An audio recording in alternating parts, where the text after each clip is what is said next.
In my latest book, The Authoritarian Moment, I talk at length about how you fight back against the fact that the institutions of the United States, pretty much every major institution, has been hijacked by the left. How do you fight back against that? And what I talk about is the fact that the way the left originally took control of institutions is through a process that I call renormalization. It's not my term. It's a process that was originally termed by a physicist named Serge Gallum. His basic idea is that with 20% of any organization, you can reorient the entire organization. And the way you do this is you create an intransigent militant minority who is willing to take incremental steps in pursuit of a larger goal. And then you pressure everybody who's in the middle to basically cave to you. This is how institutions got left wing in the first place. And at the end of my book, I talk about the fact that we can renormalize, i.e. normalize these institutions by using precisely the same process the left did, except in reverse. You can unionize all of your friends inside a particular company and say, I'm not going to that critical race training theory session. We're not doing any of that. Right? You can organize all of your friends and neighbors and say, we are not going to abide by this particular mandate. Right? This goes back all the way to high school when you used to say to your friends, well, they can't suspend all of us, right? If we do this, they can't suspend everybody. Okay, well, sometimes they could, but sometimes they couldn't. Well, the reality is that when people push back, when liberty-loving people push back against predations from institutions, the institutions generally are then faced with a transactional choice cost, right? They have to determine whether it is worth the while, whether it is worth the time and stress and money of fighting that intransigent minority, or whether it's better to just go weapons down.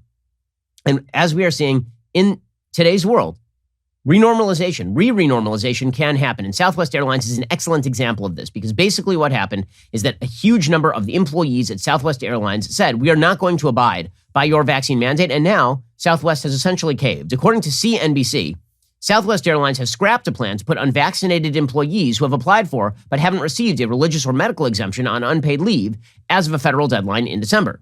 Southwest Airlines and American Airlines are among the carriers that are federal contractors and subject to a Biden administration requirement that their employees are vaccinated against COVID-19 by December 8th, unless they are exempt for medical or religious reasons. Rules for federal contractors are stricter than those expected from the Biden administration for large companies, which allow for regular COVID testing as an alternative to vaccination. Executives at both carriers in recent days have tried to reassure employees about job security under the mandate, urging them to apply for exemptions if they can't get vaccinated for a medical reason or for a sincerely held religious belief. The airlines are expected to face more questions about the mandate when they report quarterly results on Thursday morning. Pilots' labor unions have sought to block the mandates or sought alternatives such as regular testing. Southwest Senior VP of Operations and Hospitality, Steve Goldberg, and Julie Weber, the VP and Chief People Officer, wrote to staff that if employees' requests for an exemption have not been approved by December 8th, they could continue to work while following mask and distancing guidelines until the request has been reviewed. So basically what happened here is that Southwest looked at its bottom line. They said, okay, we're going to have to risk running afoul of Joe Biden and the federal vaccine mandates and maybe lose some federal contracts, or we can continue to be canceling thousands of flights. Okay, because remember, the going line is that it was weather problems that were causing Southwest to cancel a ton of flights. And then it turns out that American randomly had to cancel a lot of flights. You know who hasn't had to cancel any of their flights? Delta. Because Delta didn't do any of this stuff. And so Southwest has now essentially backed down, because what they've basically said is if you don't want to get the vaccine, apply for a religious exemption. And if we don't get back to you in time, then we still have these mask mandates that we are going to impose. But you can abide by those, and we will just continue to pay you, and you will continue to do your job, because we'd rather have you on the job than have to suspend you without pay and then maybe destroy our ability to even fly these planes. So it turns out that when you get enough of your own employees to resist what you are doing, that can have an immense effect on how these companies are run. American Airlines CEO Doug Parker spoke with labor union leaders on Thursday to discuss vaccine exemptions. American Airlines management indicated that unlike the approach taken by United, they were exploring accommodations that would allow employees to continue to work, said the Association of Professional Flight Attendants. That's the union that represents all the flight attendants in the cabins. They failed to offer any specifics as to what such accommodations might look like at that time. Choosing not to be vaccinated and not receiving an exemption may still result in termination, said American. It's not planning voluntary leaves or early retirement packages for those who choose not to get vaccinated. They say, quote, we want all of our team members to be vaccinated so they can continue working at American. We needed our entire team to run the airline in 2022 and beyond and are not looking to reduce headcount.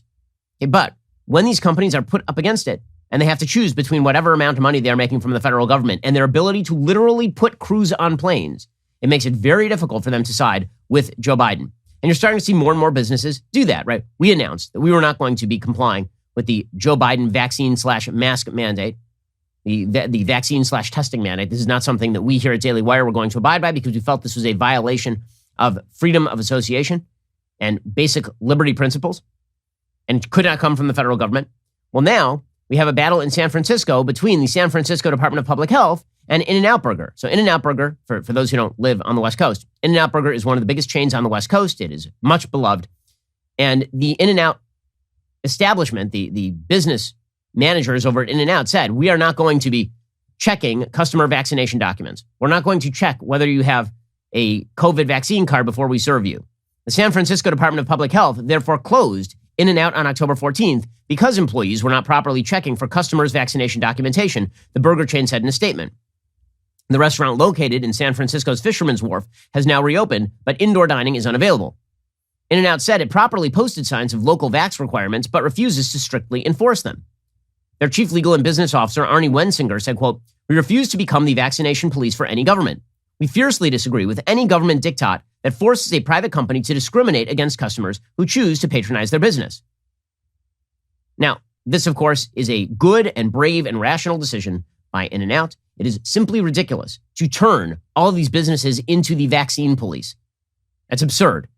Using private industry to cram down government bake-the-cake policies is insane, no matter what the bake-the-cake policies happen to be. It's particularly insane coming from the San Francisco government, where if you're at the upper echelons, you can unmask because the spirit moves you, as Mayor London Breed once suggested. So businesses are starting to resist, and this is good. This is what stops all of this. And you're starting to see this happen at the local level with regard to police officers. We talked about this yesterday. Hundreds, maybe thousands of police officers across the country are saying, we would rather be kicked off the force than accede to your demands. And then we'll see how you like it when you're the one picking up the phone and having to respond to a 911 call. Where are all those social workers you were talking about hiring? Why don't you get those people out there? Chicago Alderman Brian Hopkins, he's pointing out that Chicago could lose 1,000 police officers over a vax mandate that Lori Lightfoot herself, she does not abide by any of her own mask mandates. Again, for the people at the top of the food pyramid when it comes to the government, they just don't abide by any of their own rules. Here is the Chicago Alderman Brian Hopkins saying, we might lose 1,000 police officers over this.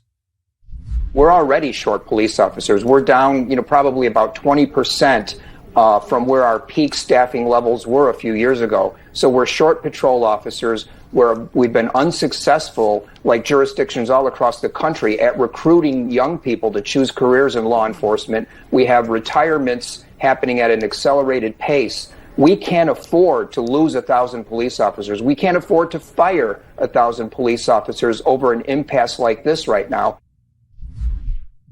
Now, what is amazing about all of this, of course, is that Democrats are going to continue to push forward with this. The reason they're going to continue to push forward with this is because when they look at the polls, what they see is that most Americans mostly or strongly support vaccine or indoor mask mandates and all the rest. Okay, here is the thing. The people who are most motivated by things like vaccine mandates are the people who are resisting them, not the opposite. Remember, an intransigent minority can make a difference here. Everybody who's already vaxxed is already vaxxed. And so while they may be okay with vaccine mandates because they're already vaxxed, this is not a motivating factor for them. They're not sitting around each and every day going, yeah, man, vaccine mandates, that's what we're for. But there are a bunch of people who are resisting the vaccine mandates, and for them, this is the number one issue.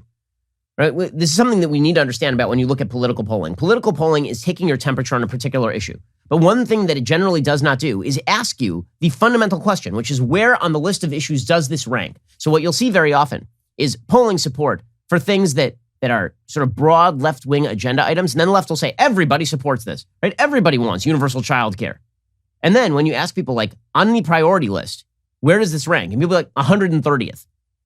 Right? The people who are resisting a government mandate in this particular case, this is issue number one. Right? If you're a business owner and you're resisting a government vax mandate, then that is number one issue for you. If you're somebody who is kind of like, yeah, vaccine mandates sound kind of good. I mean, I'm already vaccinated. Why shouldn't everybody? Like, that's number 10 issue for you. So what that means is that the people who are the most passionate can move everybody else. And that is what you are seeing in real time. It's going to have real effects. Right? CBS Chicago reporting yesterday openly that businesses are just going to stop moving to Chicago because there's not going to be any law enforcement. When you get rid of the cops, because you're saying it is more important for the cops to be vaccinated than it is for there to be cops to actually answer 911 calls, why would any business locate in a city like that? Tonight, an alert for businesses on Chicago's Prime Avenue. Our Tara Molina is always investigating and joins us live along the famed shopping street. Tara, this could stop some new companies from moving into vacant storefronts. Erica, experts tell us there's already that hesitation, and it's not only because of the continued robberies and thefts here on the Mag Mile and across the downtown area, but because there's a perception right now that Chicago just isn't a safe place to be. Okay, well, that is correct. And that's happening in major cities all over the country. Seattle Police Union president has now slammed Seattle's leaders over these vax mandates. Mike Solon, he's pointing out that Seattle is going to just lose all of its officers, and then we'll see how much they like these vax mandates. We've lost so many people because of the political betrayal from our elected officials in this city. Over 350 cops gone because we were once the modeled reformed agency, and then after Floyd, these same politicians who invoked this mandate ran away from us as fast as they could for political reasons. Now it's our people are desperate to have their voice heard, and this is strictly about the mandate. Okay, and he's right about all of this. Okay, resistance breeds the failure of the authoritarian state. People who refuse to go along to get along are going to be the people who end up pushing back against the regulations in such a way that liberty is preserved. And this is true on nearly every front. Now, what's amazing is that practically speaking, there's going to come a point here where everybody's just going to have to let go. And the reason I say that is because let's say that you even have a vax mandate in place, like Israel, right? You have these vax mandates in place. How do they even determine when things are safe or not? This is a real question. So it used to be that Israel, when you got off the test, they would do an antibody test, right? They would check to see if you had antibodies for COVID, and this would be the way to determine whether you needed to quarantine or not. And the reason they were doing this is because it is quite possible that you had 2 shots of the vaccine and that it had waned. So did you need a booster or did you not need a booster? Well, now as it turns out, that's a really bad way of determining whether or not you're immune to the virus. We've known this for a very long time. Some of us have been saying this for a long time, that all these antibody tests don't do bleep. Okay, what you really need is to be testing T cell and B cell immunity, right? The memory cells. That's what you actually need to be testing, which is much more expensive and much more difficult. Nobody wants to do that.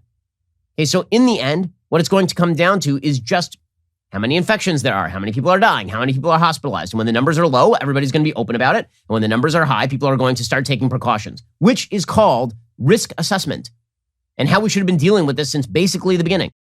We're in a battle for the culture and for our values. Like and subscribe to help keep our videos on the front line of the fight and top of your feed.